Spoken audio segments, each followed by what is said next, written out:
Hello everyone, আজকে যাচ্ছি আমরা ঘুরতে। আমি আর উনি যাচ্ছি না, আমাদের সঙ্গে কিন্তু আরো 4 জন যাচ্ছে। হঠাৎ করে আমরা কোথায় যাচ্ছি ঘুরতে এই ব্লগের মাধ্যমে আপনাদের সাথে শেয়ার করব। তার জন্য কিন্তু পুরো ব্লগটা আপনাদের দেখতে হবে, স্কিপ না করে। ঘুরতে গিয়ে কিন্তু আমরা সবাই মিলে অনেক অনেক এনজয় করেছি। চলেন এত কথা না বলে ব্লগটা স্টার্ট করা যাক। হ্যালো এভরিওয়ান, চলে এলাম আবারও নতুন একটা ব্লগ নিয়ে। আপনারা সবাই কেমন আছেন? আশা করছি অনেক ভালো আছেন, আর আমিও কিন্তু আপনাদের আশীর্বাদে অনেক ভালো আছি।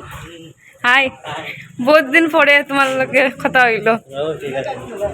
এদিকে কিন্তু রেডি হয়ে আমরা সবাই বেরিয়ে পড়েছি। আমরা যখন বেরিয়েছি তখন বাজে সকাল 11:30। এখন যে আমার সঙ্গে দেখতে পাচ্ছেন ও হলো গিয়ে আমার দেওর, ওর নাম হলো গিয়ে দেবজিৎ। আমার 3 দেওর বেঙ্গালুরু থেকে চেন্নাই এসেছে ঘোরার জন্য। ওরা আজকে সকাল 7টার সময় রুমে এসে গেছিল।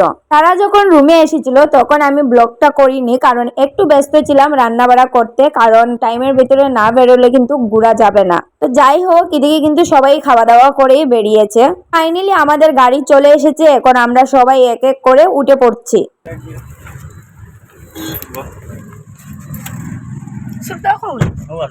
যাবো, তুমি পিছনে গেলে গিয়া।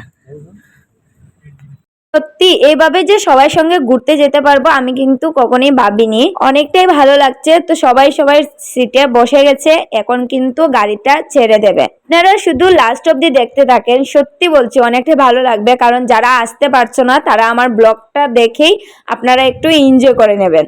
ফাইনালি গাড়িটা ছেড়ে দিল, আর এদিকে দেখেন কত সুন্দর ভিউ, অনেকটাই ভালো লাগছে দেখতে। আপনারা কোথায় থেকে আমার এই ব্লগটা দেখছেন নিশ্চয়ই কিন্তু কমেন্ট করে জানাবেন। এদিকে দেখেন সুরদাই পাপ্পাকে ফোন করেছে। পাপ্পা বলতে আমার যে বড় জালের ছেলে। এদিকে মোবাইলটা যে ধরেছে ও লগিয়ে আমার সুরদা, মানে আমার হাজবেন্ডের ছোট ভাই। মোবাইলে আপনারা দেখতেই পাচ্ছেন ও কি ব্যস্ত খেলতে, ওকে ডাকতে ডাকতে ও শুনতেই পাচ্ছে না। এদিকে সুরদাও ডাকছিল পাপ্পা পাপ্পা, এদিকে দেখো আমিও ডাকছিলাম, তারপরে আমারও ডাকছিল, কিন্তু ও কিছুই পাত্তাই দিচ্ছে না। দেখো খেলতে কি ব্যস্ত। সত্যি ও যখন ছোট ছিল তখন কিন্তু আমি বাড়িতেই ছিলাম, আর ওকে যখন রেখে এসেছিলাম ফ্লাইটে ওঠার পরেও কিন্তু ওকে অনেকটাই মিস করেছে, আর রুমে আসার পরে তো ওর জন্য অনেক কান্না করেছি। এদিকে দেখো দেবজিৎ পুরো ঘুমিয়ে গেছে। একটু আগে কত বড় বড় কথা বলছিল যে না আমি ঘুমোবো না, আমি সবকিছু দেখে দেখেই যাবো, সবাইকে জ্ঞান দিচ্ছিল, কিন্তু নিজে ঘুমিয়ে পড়েছে। তো গাড়িতে উঠার পরেই উল্টি ভাব করে, আমিও গাড়িতে উঠলে ঘুমিয়ে যাই। আমার এই দেওয়ারও বলছে অনেক ঘুম পাচ্ছে। ঘুম পাওয়ার কিন্তু কারণ আছে, কারণ অনেক সকাল সকাল এসেছে, না ঘুমিয়ে কিন্তু আবার বেরিয়ে পড়েছে ঘোরার জন্য। আমরা যে জায়গাতে যাচ্ছি এই জায়গাতে কিন্তু যেতে প্রায় 2.5 ঘন্টা লেগে যায়। সত্যি গাড়িতে বসে বসে পুরো বোরিং হয়ে গেছি। Good morning. মর্নিং। ফাইনালি আমরা কিন্তু চলে এসেছি। এখন আমরা সবাই গাড়ি থেকে নেমে যাচ্ছি। আমি দেখলাম না। ওহো, দেখছো না? আমার খালাম। আচ্ছা আগে কিছু খাওয়াই দাও, ওইখানে ফল আছে। আমি তোর মুখ আমিও কিন্তু আসার সময় ভাত খেয়ে এসেছিলাম, কিন্তু গাড়িতে বসে বসে আমার পেটে ক্ষুধা লেগে গেছে। এই গাড়ি থেকে নামার পর ওনাকে বলছিলাম আমাকে কিছু কিনে দাও, আমি খাবো, আর অনেকটা কিন্তু গরমও লাগছে। তো উনি বলছে অন্য কিছু খাওয়াবো না তোমাকে, একটু ফল খেয়ে নাও। উনি এই দোকান থেকে ওই দোকানে চেক করছে আর কি এগুলো আজকের না কালকের। আমি যে দোকানে গিয়েছিলাম এই দোকানের ফলগুলো কিন্তু ভালো নয়, তার জন্য এই দোকানে এসেছে। গরমের মধ্যে কিন্তু আমি তরমুজটা খেতে অনেকটাই পছন্দ করি। তাই এইদিকে আমাকে তরমুজ কিনে দিয়েছে। তারা সবাই কিন্তু আম নিয়েছে, তারা আম খাচ্ছে। এর দেবজিৎকেও 1 পিস দিয়ে দিলাম। তরমুজের মধ্যে কিন্তু লবণ মরিচটা একটু কম হয়ে গেছিল, তাই এইদিকে ওনাকে বলছিলাম একটু লবণ মরিচটা দাও। আজকে কিন্তু রৌদ্র অনেক বেশি উঠেছে, অনেক বেশি বলতে অনেক বেশি। এই রৌদ্রের জন্য কিন্তু সবার গলায় শুকিয়ে গেছে।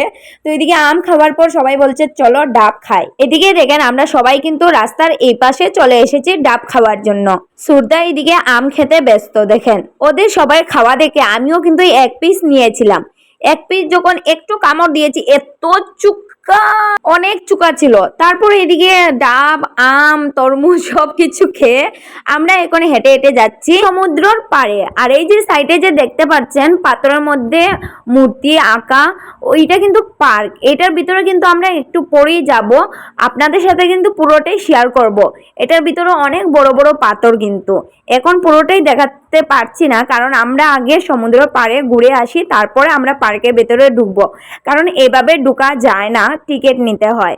আমি কিন্তু এখানে এই প্রথমবারই এসেছি। এগুলা জায়গাতে কিন্তু একা আসলে একদমই ভালো লাগবে না, সবাই সঙ্গে আসলে কিন্তু অনেকটাই এনজয় করা যায়। সত্যি মানে আমার তো অনেক ভালো লাগছে সবার সঙ্গে এসে। এদিকে সাইটের দোকানপাটগুলো দেখবেন একটু, কত সুন্দর সুন্দর জিনিস উঠিয়েছে। আমরা কিন্তু আরতেই আছি, রাস্তা আর শেষ হচ্ছে না, মানে একটু দূরে আছে, এই জায়গা কিন্তু হেঁটেই যেতে হয়। আপনারা দেখতে পাচ্ছেন ওই যে ডাইন পাশে কত সুন্দর মন্দির, দেখেন কত সুন্দর সুন্দর জিনিস, এইগুলা কিন্তু নিজের হাতে তৈরি করা। আমার জামাই কিন্তু এখানে আগেও একবার এসেছিল। যাই হোক, এই ব্লগটা কিন্তু উনি করেছে, সবকিছু দেখানোর চেষ্টা করছে আপনাদেরকে। আমি তো আমার সুরদার সঙ্গে হেঁটে হেঁটে যাচ্ছি আর সবকিছু দেখছি, আমার কিন্তু অনেক ভালো লাগছিল। এখানে একটা পুতুল দেখেছি, আমার কিন্তু অনেকটা পছন্দ হয়েছে। ওনাকে অনেকবার বলেছি যে আমাকে কিনে দেবে, তো উনি বলেছে যাওয়ার সময় নেবে, এখন নিয়ে কি করবে। আর আপনাদেরকে তো বলাই হয়নি আমরা কোথায় এসেছি, কিন্তু আপনারা হয়তো থাম্বনেল দেখে বুঝতেই পেরে গেছে। আমি আপনাদের সাথে কথা বলতে বলতে সত্যি আমি মেইন কথাটাই ভুলে গেছি আপনাদের বলতে, যে আমরা কোথায় এসেছি ঘোরার জন্য। আমরা এসেছি চেন্নাই মহাবালিপুরম বিচে। প্রথমে যাচ্ছে আমরা সমুদ্র দেখতে, তারপরে যাব পার্কে। উনি কিন্তু আমাকে বলছিল যে পার্ক কিন্তু অনেক সুন্দর, এখানে আগের যুগের আর কি অনেক বড় বড় পাথর এখানে আছে, আর খুব সুন্দর সুন্দর জায়গা আছে। তো ওইটা কিন্তু আপনাদের সাথে পরে শেয়ার করব। আগে এদিকে দেখেন আমরা কিন্তু ফাইনালি চলে এসেছি, আর সত্যিও অনেক ভালো লাগছে। আর কি বলবো, এত রৌদ্র, মুখ পুরো জ্বলে গেছে আমার। উনি কিন্তু আমাকে অনেকবারই না না না না করছিল যে মাম্পি তুমি নামবে না। আমি বলছি যে আমার অনেক গরম লাগছে, আমার পাও পুরো জ্বলে যাচ্ছে, এত রৌদ্র ছিল। তাই আমি এদিকে জুতা উতা খুলে ওনার কথা না শুনিয়ে আমি জলে নেমে গেছি, আর এদিক দিয়ে ওইদিকে আমি শুধু দৌড়াচ্ছি। এই যে মানুষ দেখা যাচ্ছে, ওইখান থেকে আমরা এসেছি পাথরের উপরে শুধু ফটো আর ভিডিও করার জন্য, আপনারা বুঝতে পারছেন। কিন্তু এইগুলা জায়গা কিন্তু অনেকটাই ভয় পায়, কিন্তু উনি বলছে আমি আছি, তুমি ভয় কেন করছো। তার জন্য আমি উপরে কিন্তু চলে এসেছি সাহস করে, উনি আমাকে ধরে ধরে নিয়ে এসেছে। যাই হোক, সমুদ্রের এখানে কিন্তু ফটো ভিডিও বানিয়ে আমরা কিন্তু আবার চলে এসেছি পার্কের ভিতরে যাওয়ার জন্য। এখন এইদিকে উনি কিন্তু সবার জন্য টিকিট নিয়ে নিচ্ছে। নমস্কার।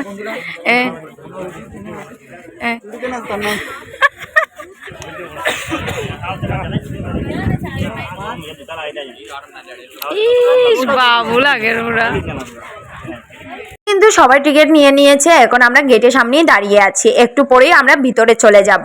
আর সত্যি রৌদ্র অনেক বেশি উঠেছে, বলে বুঝাতে পারবো না। কেমন লাগছে ঘুরতে এসে?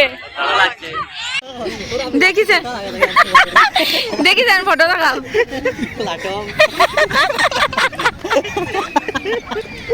ওটা কিত্তি বলার লাগে নিজ নানি এই পুরা হিরো লাগে, হিরো।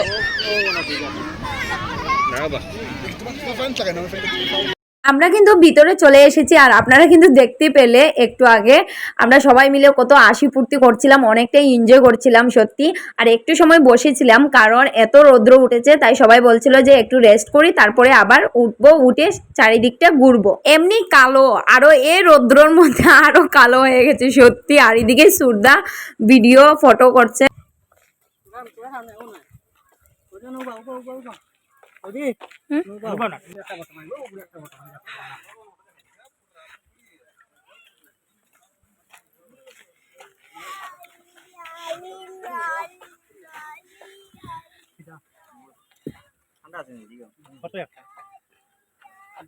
এটা কিতা ঠান্ডা হওয়ার জন্য খাও সোটা বোটা।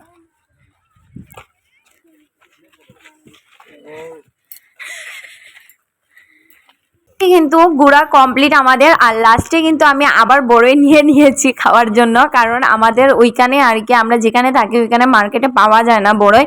তো এখানে আসার পর আমি বড়ই দেখার পর ওনাকে বলছি যে আমাকে বড়ই কিনে দাও।